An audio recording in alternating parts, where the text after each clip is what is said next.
السلام عليكم إخواني أخواتي، كنتمنى تكونوا بألف ألف ألف ألف خير إن شاء الله. توحشتكم بزاف بزاف بزاف بزاف بزاف بزاف. المهم توحش صراحة بهذا التقديم هذا اللي دائما كنقول لكم السلام عليكم اخواني اخواتي. والله الا توحشتكم وحق الله العظيم. المهم بزاف البنات تواصلوا معايا في التيك توك في الانستغرام وكذلك في الفيسبوك. كنشكرهم بزاف بزاف بزاف بزاف، وهما اللي كيبقاو يقولوا لي حياة رجعي حياة رجعي رجعي اليوتيوب. صراحة انا كنت بعدت شوية على اليوتيوب لحقاش اليوتيوب عند كل شيء وكل شيء لا سواء من المقربين ولا البعيدين كيبقاو يعني فيه الحظيه كما تنقولوا. مشات جات دارت فعلت تركت لحقاش كاينين بعض الناس اللي ما عندهمش اصلا اليوتيوب، ما كنبغيهمش يعرفوا بزاف د الحوايج كنديرهم. وبعض الناس الله يهديهم يعني عندهم اليوتيوب وكيبقاو يشوفوك درتي شي حاجه ولا هذيك كيمشيو يقولوا لفلانه فلانه دارت فلانه فعلت فلانه هذا. داكشي علاش انا حاولت نتبعد شي شويه على اليوتيوب. المهم حيت في اليوتيوب ما كتشوفيش شكون اللي شافك شكون اللي ما شافكش. ففي تيك توك ولا في الانستغرام يعني كتشوفي الناس اللي شافوك ولا اللي تابعينك ولا اللي ما متابعينكش. لحقاش بزاف الناس كيكونوا تيكرهوك وتتابعوك في صمت، ما عرفش انا سبحان الله يعني بدون اي سبب. لحقاش بعض الناس عندهم امراض نفسيه يعني بحال هكا تيبقاو تيكرهوا الناس بدون اي سبب. المهم ما عليناش، حنا بغينا نرجعوا بالطاقه الايجابيه وباشياء اللي زوينه ان شاء الله. ودابا حاليا المهم الصحه ديالي الحمد لله بخير وعلى خير. فانا نبدا نرجع معكم بشويه بشويه. هذه واحد الجلسه كان الجو زوين صراحه. واحد الجلسه اللي مغربيه 100%، القفيطين مغربي تبارك الله، الشمار، البليغه. المهم الجليسه كانت فنه بصينيه مغربيه واتاي والقعده نعم سيدي. المهم وكنا درنا من طبيعه الحال مشاوي ودرت واحد البطيبيطات. وبغيت نوريكم هاد القفيطنات هادو زوينين صراحه. وحاليا يعني كندير لكم هاد الفيديو هذا في اكتوبر. حاليا راني مخفضه منهم وما بقوش عندي بزاف. فالالوان اللي باقيين راه غادي نحطهم لكم في اخر فيديو. بقاو عندي تقريبا شي 4 ولا 3 بحال هكاك غادي نحطهم لكم ان شاء الله في اخر فيديو. فشوفوا البنات صراحه ما شاء الله يعني قفيطنات زويونين. هادو كيجيو البنات هذا مخدومين بالماكينه، والثوب ديالهم ثوب مبره مرايه، والصمطه بالصم كتجي بالصم وشويه الحجر بحال هكا كما كتشوفوا. هذا اللي انا لابسه راه 2 XL. كيجيو لابسه كبر مني شي شويه باش كيجيني واسع، راكم عارفين على حساب الكريشه. ف بحال هكا كما تيجي. تقدروا تلبسوه بالحزام، تقدروا تلبسوه بالحزام اللي بغيتو، وتقدروا ديروا فيه الانواع ديال الحزام. يعني هذا راه ماشي الحزام ديالو بالضبط، تقدري ديري غير حزام عادي، تقدري ديري داك الحزام ديال الحديد يعني النظمه ديال الحديد اللي بغيتي تقدري ديري به. ومن طبيعه الحال تقدري ديري هذاك خيط الروح، تقدري ديري داك الشمار، المهم اللي بغيتي. فصراحه كيجيو بحال هكا سامبل لشي مناسبه اللي عاديه، ماشي شي مناسبه ديال القاعه ولا شي حاجه، مناسبه اللي هي تكون بحال هكا اسبوع ولا ختانه ولا بحال هكا عراضه ديال البنات بيناتكم.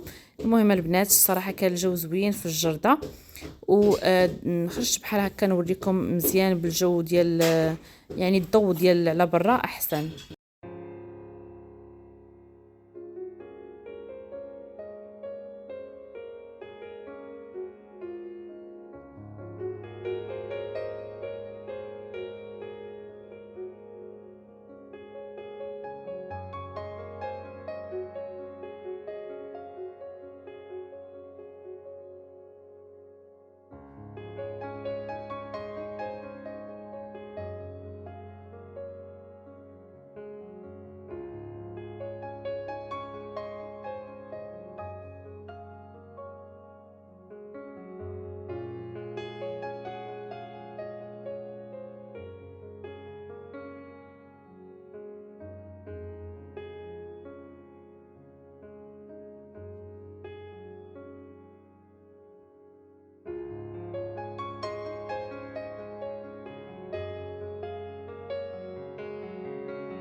المهم البنات كنتمنى هذا الفيديو ان شاء الله يعجبكم. عافاكم ما تنسوش ديروا الجرس باش هكا يطلعوا لكم الفيديوهات ديالي. شكرا لكم، سلام.